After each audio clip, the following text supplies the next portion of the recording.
Le chapitre 3 parle de l'importance d'utiliser l'art de la pensée pour expérimenter la vérité et dissiper l'illusion de l'esprit égotique. L'esprit égotique ne voit que des récompenses et ne peut pas comprendre le concept de don partagé. La vérité nécessite de vivre sans peur et de faire appel au miracle. La foi en ce qui est et en les miracles est le chemin vers la vérité. Il est demandé de demander un miracle, mais quel miracle devrait être demandé ? La peur des conséquences et la peur de reconnaître son propre pouvoir peuvent empêcher de faire ce choix.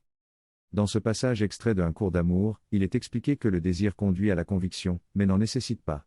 Les apôtres, par exemple, ne croyaient pas en leur pouvoir de faire des miracles, mais leur désir d'essayer les a conduits à la conviction lorsque les miracles ont commencé à se produire à travers eux.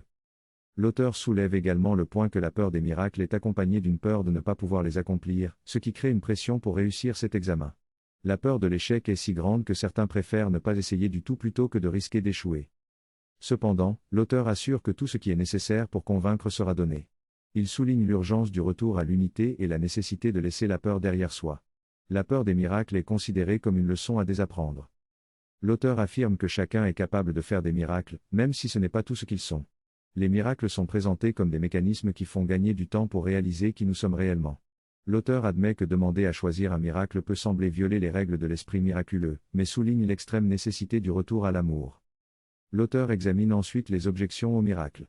Il répond à l'objection selon laquelle les miracles ne devraient pas passer par nous en soulignant que notre croyance en notre indignité en tant qu'être humain est la cause de cette objection. Il répond également à l'objection concernant les conséquences des miracles, en soulignant que nous ne pouvons pas connaître toutes les implications, mais que l'important est de demander avec le désir sincère de faire le bien. Il aborde également l'objection selon laquelle nous ne devrions pas avoir besoin de preuves pour consolider notre foi, mais souligne que nous sommes souvent convaincus que le manque de preuves ébranlerait notre foi. Enfin, l'auteur aborde l'objection selon laquelle les miracles sont le domaine de Jésus et des saints, et que les implorer serait de l'hérésie. Il fait valoir que nous aussi sommes capables de faire des miracles et que nous devons les accepter comme une partie de notre être.